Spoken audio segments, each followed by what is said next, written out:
আমার বিয়ে হয়েছে প্রায় 4.5 বছর হতে যাচ্ছে। বিয়ের প্রথম দিনই আমার শাশুড়ি আমাকে ডেকে নিয়ে বলে, বৌমা তোমার পেটে যেন কিছুতেই বাচ্চা না আসে, কারণ কয়দিন পরে আমার ছেলে বিদেশে চলে যাবে। ভালোবেসে বিয়ে করেছিলাম। বিয়ের 1.5 মাসের মাথায় আমার স্বামী আমাকে রেখে বিদেশে চলে যায়। আমার স্বামীকে আমি অনেকবারই না করেছিলাম যেন সে বিদেশে না যায়, দেশে বসে যা ইনকাম করবে আমি তাতেই অনেক খুশি। কিন্তু আমার শাশুড়ি বারবার বাধা দেয়। আমার স্বামী আমাকে বলেছিল সে 1 বছরের মাথায় দেশে আসবে, কিন্তু আজ 4.5 বছর পার হবার পরেও সে এখনো দেশে আসতে পারে। দেশে না আসতে পারার কারণ হচ্ছে তার মা, বাবা আর তার বোন। প্রথম বছর যখন আমার স্বামী দেশে আসতে চায় তখন তার মা বলে, তোর বোনের বিয়ে ঠিক হয়েছে, আগে বোনকে বিয়ে দে, তারপর দেশে আসিস। আমার শ্বশুর বাড়ির নিয়ম অনুযায়ী গ্রামের মেয়েদেরকে সকালে দেখতে আসলে বিকেলেই বিয়ে। আমার মা বাবার খুবই ইচ্ছা ছিল আমাকে অনেক ধুমধাম করে বিয়ে দিবে, কিন্তু তারা গ্রামের বাজার থেকে একটা নরমাল শাড়ি কিনে এনে আমাকে বিয়ে করিয়ে নিয়ে যায়। আমার মা বাবা কোনো ঝামেলা করে, কারণ পুরো এলাকাতে আমাদের বিয়ের কথাটা জানে। আমার শ্বশুর আর শাশুড়ির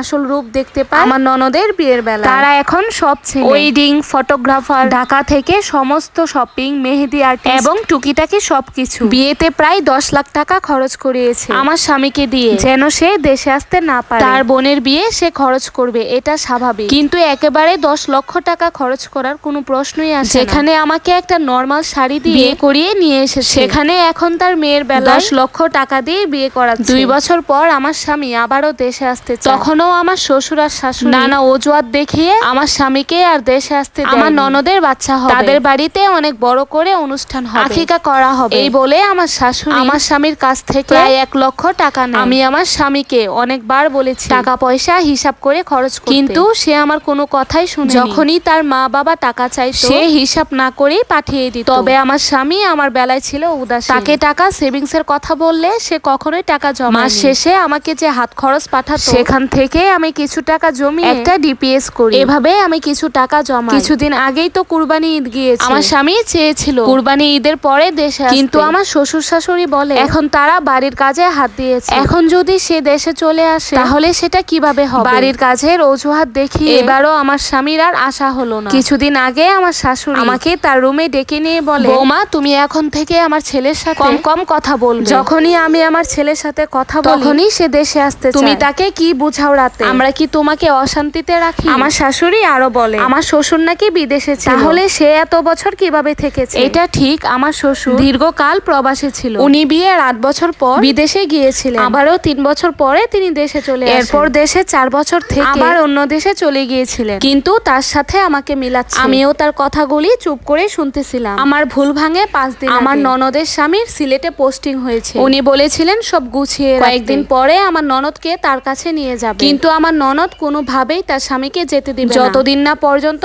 সে তার সাথে না যায়। 5 দিন আগেই আমাদের বাসায় এটা নিয়ে একটা সালিশ বসেছিল, সেখানে 2 পরিবারের লোক উপস্থিত ছিল। এর মাঝে আমার শাশুড়ি চেঁচিয়ে বলে উঠল, জোয়ান মেয়ে জামাই ছাড়া কিভাবে থাকবে? যদি জামাই সাথে করে নিয়ে না যায় তাহলে তাদের মেয়ে তারা ফেরত নিয়ে আসবে। বিচার শেষ করে আমার শাশুড়ি আমার স্বামীকে কল দিয়ে বলে, বাবা 50,000 টাকা লাগবে, তোর বোন আর বোন জামাই সিলেটে শিফটিং হবে, ওদের নতুন সংসার সাজাতে কিছু টাকার প্রয়োজন। তবে এবার দেখলাম আমার স্বামী তার মায়ের সাথে অনেক রাগারাগি করছে, মানে টাকা পাঠাতে চাচ্ছিল। তোমার মেয়ের সংসার তোমার মেয়ে সাজাবে, এখানে আমি কেন টাকা পাঠাতে যাব? তারপর যাই হোক অনেক জোরাজুরির পরে হয়তো 20 থেকে 25,000 টাকা পাঠিয়েছি। এই সমস্ত ব্যাপার নিয়ে আমি আমার স্বামীর সাথে কোনো কথা বলতাম না। এইসব পরিস্থিতি দেখে আমি যা বুঝলাম আমার স্বামী আগামী 5 বছরেও আর দেশে আসতে পারবে না। গতকাল সন্ধ্যায় সে আমাকে অনেকবার কল দেয়, কল রিসিভ করে উঠতে সে হাউমাউ করে কান্না শুরু করে দেয়। আসলে পুরুষ মানুষ তো প্রবাসে থাকে, সহজে কান্না করতে চায় না। তারপর আমাকে বলল, এতগুলো বছর আমি প্রবাসে আছি, আমার পরিবার একবারও আমাকে বলল না বাবা তুই একবারের জন্য হলেও দেশে আয়। আমার বোনের বিয়ে হলো, বাচ্চাও হলো, মাঝে কতগুলো ঈদও গেল। আমি যতবারই আসতে চাই ততবারই আমার ফ্যামিলি আমাকে দেশে আসতে নিষেধ করে। আসলে প্রবাসীদের সবাই টাকা দিয়েই মাপে, যতদিন দেশে টাকা পাঠাতে পারবে ততদিন ছেলে ভালো, আর যখন দেশে আসতে চাইবে তখন সবার মুখ কালো। আমার স্বামী আমাকে জানায় সে 1 মাসের মধ্যে দেশে আসতে, যদিও আমার আগে থেকে পাসপোর্ট করা ছিল। সে এসে আমাকে তার সাথে করে নিয়ে যাবে, সুন্দর একটা সংসার গড়বে। আলহামদুলিল্লাহ আমি এতটুকুতেই অনেক খুশি। আমার স্বামী আমার জন্য কোনো সেভিংস করেনি, এটা নিয়ে আমার কোনো দুঃখ নেই, কিন্তু দিন শেষে আমি তার কাছে থাকতে পারবো, আমাদের সুন্দর একটা ভবিষ্যৎ হবে, এটাই সব সময় আল্লাহর কাছে চাই। এই স্টোরিটা একটা আপুর লাইফ থেকে নেওয়া। এই স্টোরির সাথে আমার জীবনের কোনো মিল নেই। সবাই ভালো থাকবেন, ধন্যবাদ।